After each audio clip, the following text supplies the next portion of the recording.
যখন চৈতন্য মহাপ্রভু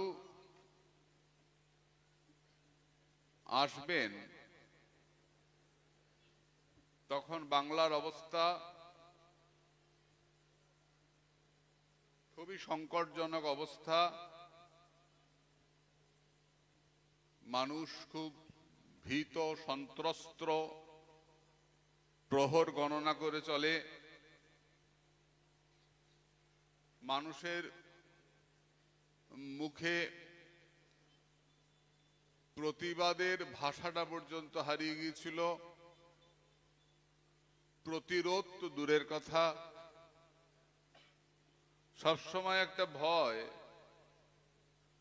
কি জানি কখন বিধর্মীরা এসে লুটপাট চালায়, কখন বাড়িঘর ভেঙে ফেলে। প্রতিরোধ করো, প্রতিরোধ করার কথা প্রশ্নই ওঠে না, প্রতিবাদ করার সাহস কেউ দেখাতো না। সবসময় একটা আতঙ্ক,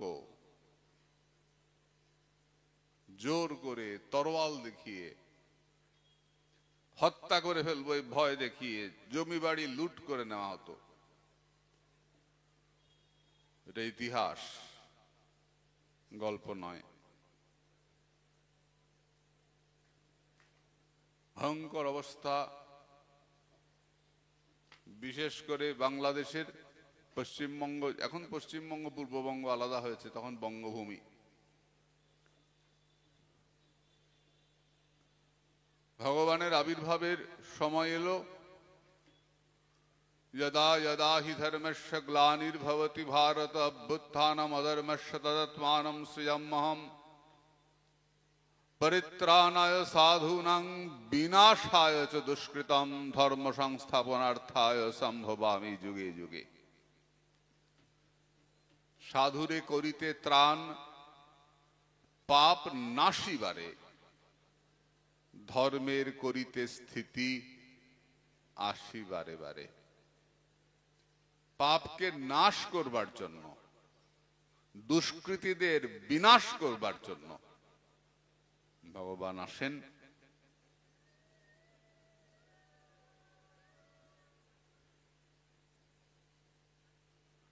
ভগবানের এটা চিরকালীন প্রতিজ্ঞা।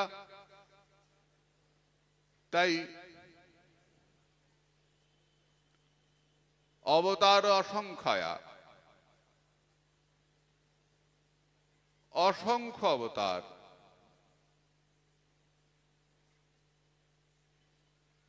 বারে বারে এসেছেন আমাদেরকে রক্ষা করবার জন্য। তার মধ্যে আমরা কয়েকজনকে বিশেষ ধরি। তার মধ্যে কৃষ্ণস্তু ভগবান স্বয়ং। কৃষ্ণকে স্বয়ং ভগবান অবতারী ধরা হয়। ভগবান এসেছেন আমাদেরকে রক্ষা করবার জন্য। তবে প্রভু যুগধর্ম স্থাপন করিতে সাঙ্গ উপাঙ্গে অবতীর্ণ হন পৃথিবীতে। কলির যুগ ধর্ম কি? কলিযুগে ধর্ম হয় হরি সংকীর্তন, এতদ অর্থে অবতীর্ণ শ্রী শচীনন্দন। এই কহে ভাগবতে সর্বতত্ত্বসার, কীর্তন নিমিত্ত গৌরচন্দ্র অবতার। কলির যুগ ধর্ম হরি নাম সংকীর্তন। হরি কাকে বলে? যিনি আমাদের অমঙ্গল হরণ করেন, তাকে হরি বলে। হরি শব্দের বহু অর্থ, দুই মুখ্যতম। সর্ব অমঙ্গল হরে প্রেম দিয়া হরে মন। হরি শব্দের বহু অর্থ নাহি মানি, শ্যাম সুন্দর ব্রজেন্দ্র নন্দন এই মাত্র জানি।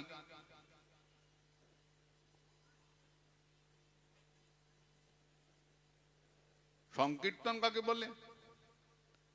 বহুবীর মিলিত্বা তদ্গান কৃষ্ণ গান সুখম। অনেকে মিলে যে ভগবানের নাম গান করা হয় সুখে, তার নাম সংকীর্তন।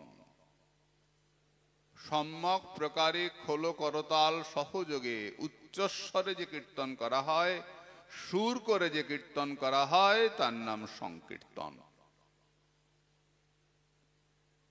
জপ করলে হয় না? হয়। তাহলে সংকীর্তনের প্রয়োজন কোথায়? জপিলে শ্রী কৃষ্ণ নাম আপনে সে তরে, উচ্চ সংকীর্তনে পর উপকার করে। অতএব উচ্চ করি কীর্তন করিলে শতগুণ ফল হয় সর্বশাস্ত্রে বলে। জপ করলে পরে যিনি জপ করেন তার মঙ্গল হয়। এই যে আমরা নগরে বেরোই সংকীর্তন, কালকে সকালে বেরোবো তো আমরা সবাই। কালকে যে বেরোবো নগরে, কেন বেরোবো নগরে? এই কীর্তন ধ্বনি যত দূর যায় তত দূর পবিত্র করে করে যায়।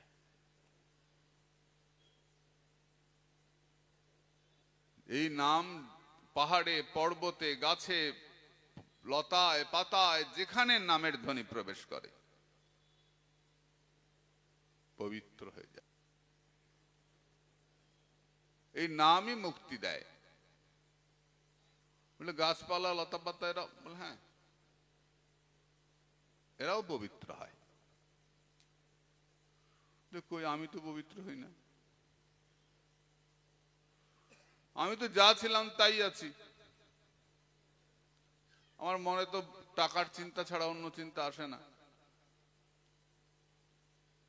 এই যে তোমাদের কাছে এসছি, এটাও তো অর্থ লাভ এই আসে, কপট বৈষ্ণব বেশে ভ্রমিয়া বেড়াই ঘরে ঘরে, দক্ষিণার জন্য এসছি। তো আমার তো হয় না। অজামিলের মুক্তি ঘটে গেল এক নারায়ণ বলে। কই, আমি তো কতবার নাম শুনছি, 12 বছর উৎসব চলছে এটা, তাই না? শুনছি তো, হচ্ছে না তো কিছু। তবে জানি অপরাধ আছে প্রচুর, কৃষ্ণ নাম বীজ তাহে না হয় অঙ্কুর। কাঠ যদি ভেজা থাকে আগুন দেখা যায় না, কাঠটাকে তো শুকোতে হয়। এই হৃদয়টা অপরাধে ভিজে আছে, তার জন্য ভক্তি মহারানীর প্রকাশ দেখা যাচ্ছে না। 12 বছর ধরে আসছি, বলে আসছো তো, তাহলে ক্রিয়া হয়ে গেছে। কেন? ভেজা কাঠে আগুন দিলে আগুন দেখা যায় না বটে, ধোঁয়া তো বেরোয়। বলে খালি ধোঁয়া, এত ধোঁয়া, এত ধোঁয়া। বলে ধূম যেখানে আছে অগ্নি সেখানে আছে। ধোঁয়া যখন বেরোচ্ছে তে বুঝতে হবে ভেতরে আগুন আছে, না হলে ধোঁয়া বেরোতো না। এই ধোঁয়া বেরোতে বেরোতে যখন শুকনো খটখটে হয়ে যাবে, কাঠগুলো দপ করে আগুন জ্বলে উঠবে। এই 12 বছর ধরে যখন আসছো, তার মানে ছেড়ে তো যাচ্ছ না। আগুন দেখা যাক না যাক, তুমি আসছো মানে অন্তরটা ধুমায়িত হচ্ছে, হৃদয়টা শুকোচ্ছে। যখন হৃদয়টা বৈরাগ্যের দ্বারা শুকনো হয়ে যাবে, তখনই ভক্তি মহারানী প্রবেশ করবে এবং প্রকাশ করবে। প্রবেশ নয়, প্রকাশ করবে। বৈরাগ্য আসছে কি করে বুঝবো? ভালো লাগবে না, বাজে কথা, বিষয় কথা।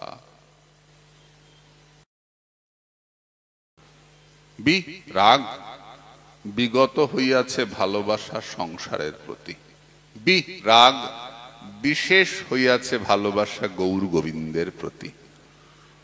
সংসারের প্রতি ভালোবাসাটা চলে গিয়ে ঈশ্বরের প্রতি ভালোবাসা জেগেছে, তার নাম বৈরাগ্য।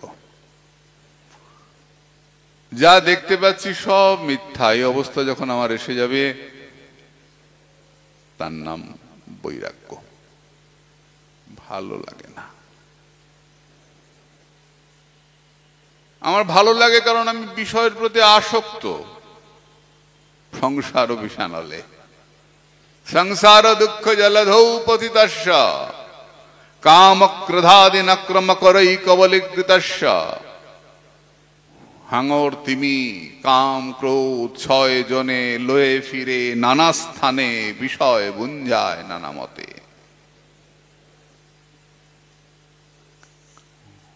কাম ক্রোধের দাস হইয়া জীব মায়ার লাথি খায়। আমার ভালো লাগে, পরিষ্কার কথা শোন, আমার টাকা পয়সা অলংকার পোশাক বাড়ি গাড়ি আমার ভালো লাগে, ভালো লাগে। তাই এটাই বিষয়, আমি বিষয়ে ডুবে আছি। বলে যেতে পারো না ছেড়ে? বলে কি করে যাব? দুর্বাসনা নিগড়িতস্য, বাসনার শেকল আমাকে আটকে রেখে দিয়েছে। এরপরে এটা, এরপরে ওটা। জমি ছিল না, জমি হলো। একটা ঘর দরকার ছিল, ঘর হয়ে গেল। এবার একটু মার্বেল লাগালে হয়, একটু এসি লাগালে হয়। লক্ষ্য করে দেখো, আমরা না বলতে পারি না। আর একটু বেশি, হ্যাঁ হবে হবে, আর একটু বেশি হবে হবে। হ্যাঁ রে মা, হোক না, ক্ষতি কি? ক্ষতি নাই, ধন বাড়ছে বাড়ছে, কিন্তু এর সঙ্গে কষ্টও বাড়বে, তাপও বাড়বে। হ্যাঁ, বিষয় যত বাড়বে না, আমার যেটুকু আমি দেখেছি ঘুরে, নিজে তো ঘোর বিষয়ই, কষ্টটা বাড়ে। এত চাপ, মাথার এত চাপ, এত টেনশন, যাকে তোমরা বাংলায় বলো, আমি দেখেছি রে। কালকেও ফোন এসছে, আজকেও এসছে একটা ফোন। ভদ্রলোককে আমি জানি, বছর 20 হলো মারা গেছেন। আমি তাকে জিজ্ঞেস করেছিলাম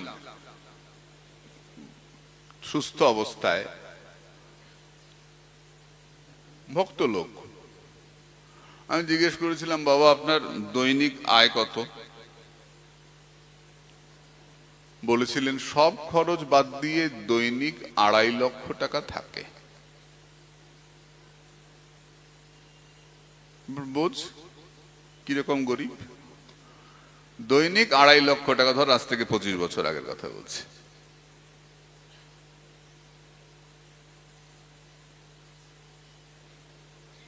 কি টাকা, বাপরে বাপ। উফ, কিন্তু জানিস মা, সব সময় আসে না ফোন, মাঝে মধ্যে আসে। কালকেও এসছে, আজকেও এসছে। আজকে আমি ফোন ধরি নাই। ভদ্রলোক মারা গেছেন, একটাই ছেলে, সারাদিন মদ খেয়ে থাকে। ছেলের বউটা সারাদিন মদ খেয়ে থাকে। ছেলেটাও বাড়িতে থাকে, বউটা একটা বয়ফ্রেন্ড নিয়ে এসে বাড়িতে থাকে। বাড়িতে কোনো রান্না হয় না, কেউ রান্না করে না, হোম ডেলিভারি। যা মনে হয় ফোন করে বলে দেয়, এই আয় তো খাবারটা দিয়ে যা, এই আমায় জলটা খাইয়ে দিয়ে যা, এই ফ্যানের সুইচটা চালিয়ে দিয়ে যা। বড় লোক তো। ভদ্রমহিলা কালকে ফোন করে আমাকে বলছেন, বাবা আপনি রাগ করবেন না, কেমন আছো? ভালো নেই বাবা। আচ্ছা, কি হয়েছে? ছেলে আমাকে গলার মধ্যে শাড়ি পেঁচিয়ে ধরে বলছে, তুই মরবি কবে? মরার আগে সব লিখে দিয়ে যা।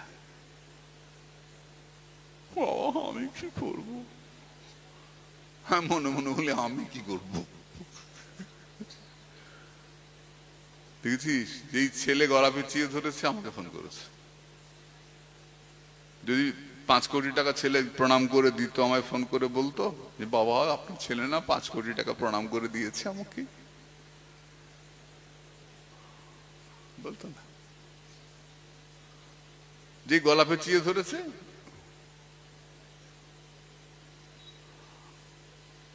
এটা হচ্ছে কষ্ট। অনেক টাকা থাকলে এই কষ্ট পেতে হয়। যার টাকা নাই তার টাকা পাওয়ার জন্য কষ্ট, যার টাকা আছে তার টাকা রাখার জন্য কষ্ট। আমি বাবু কষ্ট ছাড়া লোক দেখি নাই। কাউকে দেখো নাই, দেখেছি তেনকড়ে বাবুর শিষ্য ছিলেন কৃপাসেন্দু বাবা। তার একটা শিষ্য আমার সঙ্গে খুব প্রীতি সম্পর্ক, আমাকে জামাইবাবু ডাকে, শালা সম্পর্ক, খুব মজাও করে। নবদ্বীপে ছিল, এসে বছর 40 বয়স হবে। রাধাকুণ্ডে মুখরাই গ্রামে থাকে, কথা বলে না, মৌন। উড়িয়া তো, উড়িষ্যার ছেলে, নারকেলের নাড়ু পছন্দ করে। আমাকে কি খাবি, দেখায় নারকেলের নাড়ু। তাই আমি এখান থেকে এবারও 1 ব্যাগ নাড়ু নিয়ে গেছি। তো নাড়ুটা দিয়ে বললাম নিয়ে যা বেটা। উড়ে এসে জুড়ে বসে, কথা বলে না, আমাকে ঘুষি দেখায়, আর নিয়ে যা নাড়ু। আমাকে আস্তে করে কানের কাছে মুখ এনে বলছে আমি সঞ্চয় করে না। আর সঞ্চয় করিস না তো বিলি করে দিবি, অন্য সাধুদের দিয়ে দিবি। নিয়ে গেল। খুব ভালো চাল এসছে আসাম থেকে, জোহা চাল। আমাদের যেমন গোবিন্দভোগ, আসামের জোহা চাল, খুব সুন্দর গন্ধ বেরোয় রান্না করলে। তাই আমাকে একদিন প্রসাদ পাইয়েছিলাম একটুখানি। এই চালটা এসছে, নিবি? দেখতে কতটা চাল আছে, কেজি 10 চাল আছে, দিয়ে দে। তো পার্থ ছিল, পার্থ গেলাম যে দিয়ে দে। তো পার্থ দিচ্ছে, আর আমি ইশারা করে বলছি যে একটু টাকাও দিস, খালি হাতে দেবো সাধুকে, তো একটু টাকাও দে, সেবায় লাগবে। পার্থ যেই টাকাটা বার করতে গেছে, চট করে একটা লাঠি নিয়েছে হাতে। লাঠি ধরবো? মৌন ছেলে আমাকে বলে লাঠি ধরবো, আমার টাকা দেখাচ্ছ বলে লাঠিটা ফেলে চলে গেল। চালও নিল না। কয়েকদিন পর আবার এসছে, এরকম খুব ভালোবাসা, বারে বারে আসছে। কদিন পর আবার এসছে, তা না কি রে সেদিন তো খুব গরম দেখালি, লাঠি ধরলি। হ্যাঁ আমি তো জামাই বাবু, তুই আমাকে মারবি বলে লাঠি ধরলি। হাসে। আনা যে চাপা দিয়ে রাখতে পারো, উড়ে আসে কেন? গৌর হরি বল।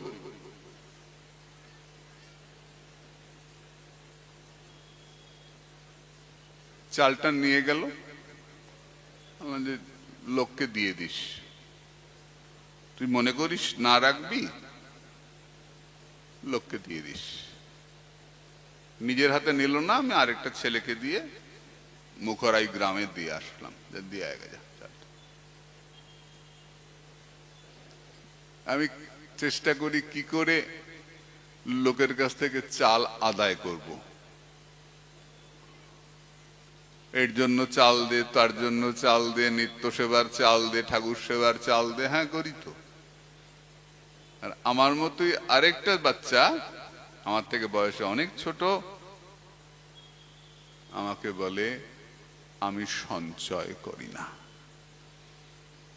একটা সোয়েটার দেই, ঠান্ডা আসছে, নিয়ম সেবার কথা হচ্ছে আমার সঙ্গে, ঠান্ডা আসছে সোয়েটার দেই, আমি সোয়েটার পরে না। তাহলে এত ঠান্ডায় রাধাকুণ্ডে কি করিস? 1-2 নেমে যায়, কি করিস? 2টা লোমবস্ত্র হলেই চলে। আমি লোমবস্ত্র কিনে ভাঁজ করে গলাটা এমনি করে গোল করে কেটেছি, গেঞ্জির মতো গলাটা কেটেছি, আর হাতের এই জায়গাটা সেলাই করেছি, এই জায়গাটা হাত বেরিয়েছে আর গলা কাটা, এদিকে লম্বস্ত্র এদিকে লম্বস্ত্র, এই নে তোর জন্য জামা নিয়ে এসছি। খুশি হয়েছে, এই জামা পরবি তাহলে শৌচে যেতে অসুবিধা হবে, কারণ বাথরুমে যাবি জামাটা পরে ফেললি গলার মধ্যে, এই গলা কাটা এদিকে হাত বাড়ানো জামা। খুশি হয়েছে। সবাই কি আমার মতো লোভী নাকি রে? সবাই কি আমার মতো ভোগী? মহাপ্রভুর আদর্শ ত্যাগ। বলছেন বাইরে তুমি বিষয়ের মতো থাকবে, সংসারের মতো থাকবে, অন্তরটা ত্যাগে পরিপূর্ণ থাকবে, জানবে আমি থাকবো না। মহাপ্রভুর ভক্ত যত বৈরাগ্য প্রধান, যাহা দেখি প্রীত হয় আমার গৌর ভগবান। করঙ্গ কৌপিন লইয়া ছেঁড়া কথা গায়ে দিয়া ত্যাগিয়া সকল বিষয়, কৃষ্ণে অনুরাগ হবে ব্রজের নিকুঞ্জে কবে যাইয়া করিব নিজালয়। এখন তো করঙ্গ উঠেই গেছে, করঙ্গ তো কেউ চেনেই না। তিনকড়ি প্রভুর একটা ছিল নবদ্বীপে, পরে ওটাও অন্যখানে চলে গেছে, অন্য হাতে। এমনি করে ডান্ডা লাগানো থাকতো, নিচটা লাউয়ের মতো এরকম করঙ্গ। করঙ্গ কৌপিন লইয়া ছেঁড়া কথা গায়ে দিয়া ত্যাগিয়া সকল বিষয়। এটা আদর্শ, আমাদের এটাই আদর্শ। ভাগবত বললেন আমার অনেক টাকা হয়ে গেছে, কি করব? টাকা হওয়াটা তো অন্যায় নয়। বলছেন যারা আগের জন্মে ভজন করেছিলেন, অনেক সাধন করেছিলেন, তারা শুচিনাং শ্রীমতাং গেহে যোগভ্রষ্ট অভিজায়তে। যারা যোগভ্রষ্ট, ভজন করতে করতে পড়ে গেছেন কোনো কারণে, তারা ধনী লোকের ঘরে জন্মগ্রহণ করেন, আবার বলছেন ভক্তের ঘরে জন্মগ্রহণ করেন। শ্রীমতাং, শ্রী শব্দে ভক্তিও বোঝায়, শ্রী শব্দে সম্পত্তিও বোঝায়। তা ধনী লোকের ঘরে জন্মানোটা তো অন্যায় নয়। তোর অনেক ধন আছে, এটা অন্যায় নয়। অন্যায়টা কি? তোমার ধনটা কি, তোমার যে টাকা সেটা কি সৎ পথে টাকা? অসৎ পথে চুরি করলে তুমি চোর, দণ্ডযোগ্য, দণ্ডারহ ভাগবত বলেছেন। তুমি এই টাকাটা মানুষের সেবায় দান করবে।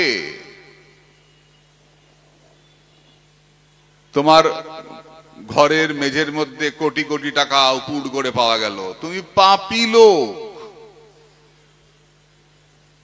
অত্যন্ত পাপী লোক তুমি। চোর কখনো আমাদের আদর্শ হতে পারে না, তুমি পাপী লোক। সংসারে থাকবে, বাইরে গৃহস্থের মতো আচরণ করবে,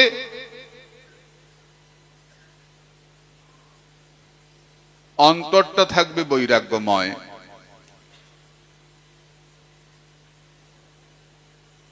এটাই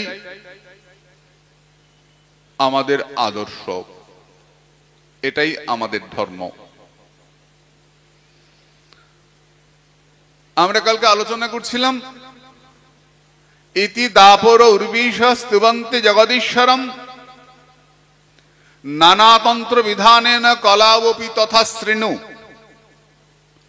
তন্ত্রের কথা কালকে আমরা আলোচনা করছিলাম। তন মানে বিস্তারে, বটগাছের ফল, ফলের মধ্যে বীজ, বীজের মধ্যে অত বড় গাছ। শ্রী গুরুদেব আমাদের কানে যে বীজ দিয়ে দেন, ওই বীজ আমাদের জল সেচন করি আমরা শ্রবণ কীর্তন করতে করতে, সেই বীজ থেকে ভক্তিলতার জন্ম হয়। কৃষ্ণবর্ণং তৃষা কৃষ্ণং সাঙ্গোপাঙ্গাস্ত্র পার্ষদম যজ্ঞৈ সংকীর্তন প্রায়ৈর যজন্তি সুমেধস। কলির যিনি ভগবান আমাদের কাছে এসছেন, তার গায়ের রংটা কৃষ্ণবর্ণ। তিনি কৃষ্ণবর্ণের ঠাকুর, কিন্তু গায়ের রংটা ফর্সা। অঙ্গ উপাঙ্গ পার্ষদ নিয়ে আমাদের কাছে এসছেন। কলিযুগে সংকীর্তন যজ্ঞের দ্বারা এই ভগবানের আরাধনা করতে হবে। ন চৈতন্যাৎ কৃষ্ণাৎ জগতি পরতত্ত্ব পরমিহ।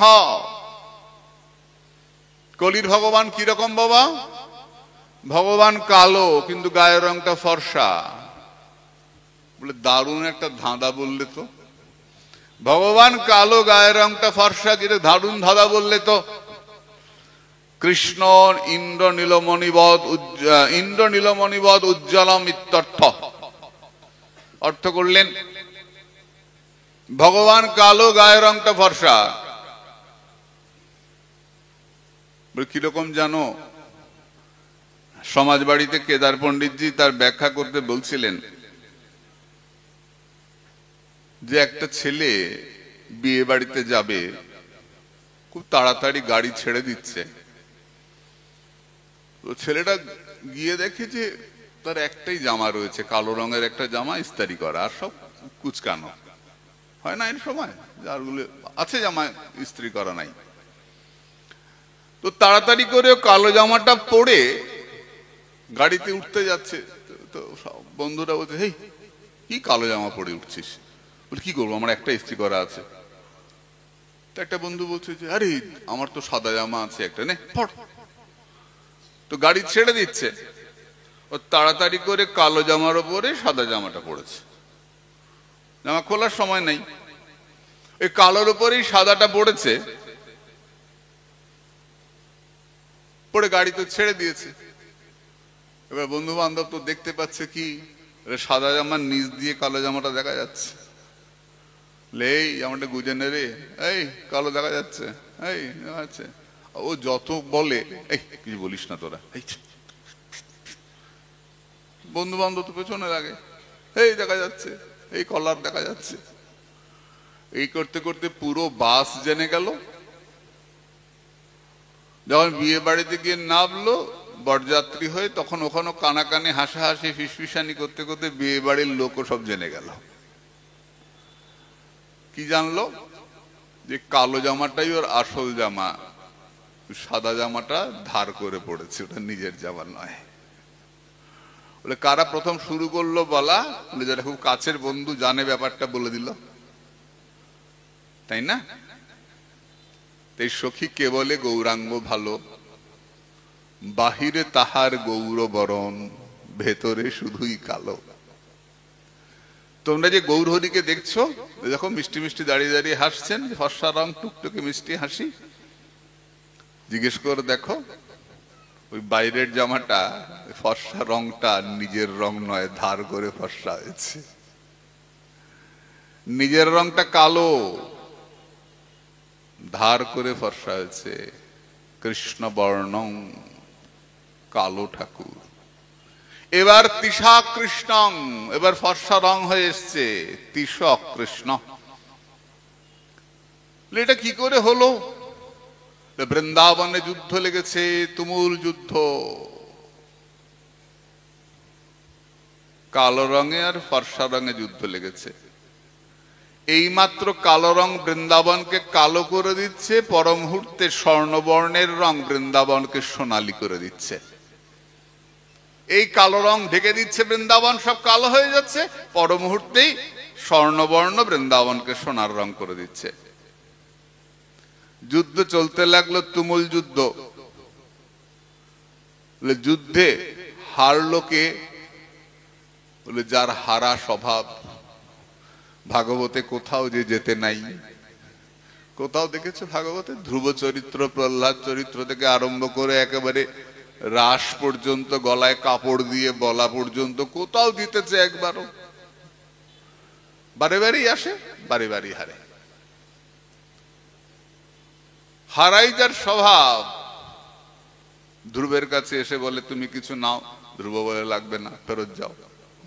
প্রহ্লাদের কাছে এসে বলে এই দেখো আলাদা একটা পোশাক পরে এসছি, তুমি কিছু নাও, বলে লাগবে না, ফেরত যাও। বারে বারে হারে, বারে বারে হারে। হাঁটতে হাঁটতে বৃন্দাবনে গলায় কাপড় দিয়ে বলতে হলো না পারায়হং নিরবত্ত সঞ্জয়াম, আমি পারলাম না। হারুয়া কানাই, যুদ্ধে হারলো কে? হারাটাই যার স্বভাব। হেরে কি হলো? বৃন্দাবন সোনার বর্ণের স্রোতে ভেসে গেল, সারা বৃন্দাবন স্বর্ণবর্ণ হয়ে গেল। তীব্র স্রোত বইছে, এত স্রোত বইছে, দেখবে যখন খুব জোরে স্রোত বয় তখন তার মাঝখানে মাঝখানে জলের মধ্যে আবর্ত সৃষ্টি হয় না, জলের পাক সৃষ্টি হয়। সেই পাকের মধ্যে পড়লে পরে বলে সমুদ্রে যখন পাক হয় তখন জাহাজ পর্যন্ত পাকে পড়লে ডুবে যায়। তেমন পাক সৃষ্টি হয়েছে, পাকের মধ্যে স্বয়ং পড়ে গেছেন মদন মোহন। যিনি জগৎকে রক্ষা করেন তিনি আজকে পাকে পড়েছেন গো। কিসের পাকে? সোনার স্রোতের পাকে। পাকে পড়লে ঘুরতে ঘুরতে ঘুরতে ঘুরতে ডুবে যায়। তোমার জগতের নাথ সর্বশক্তিমান আজ বৃন্দাবনের পাকে পড়ে ডুবে যাচ্ছেন গো। যদি কেউ ডুবে যায়, ডুবে যাওয়ার সময় কি করে? বলে যা পায় কাম ধরে, আঁকড়ে ধরে, খড়কুটো পেলেও ধরে যদি ভাসতে পারে। ও মদন মোহন, যেন বৃন্দাবনের সোনার পাকে ডুবে যাচ্ছিলে, স্বর্ণার স্রোতে বাঁচবার চেষ্টা করেছিলে, কিছু ধরে চেষ্টা করেছিলে বাঁচবার? বলে করেছিলাম তো, পারি নাই। কি ধরে বাঁচবার চেষ্টা করেছিলে? আর কোনো উপায় না দেখে যখন স্রোতে ডুবে যাচ্ছি তখন জয় রাধে বলে রাধারানীর কণ্ঠ আলিঙ্গন করে বাজবার চেষ্টা করেছিলাম। রাই কণ্ঠ আলিঙ্গন করেছিলাম বাজবার জন্য। পেরেছিলে? পারি নাই গো। কি হলো তাহলে? ডুবেই গেলে?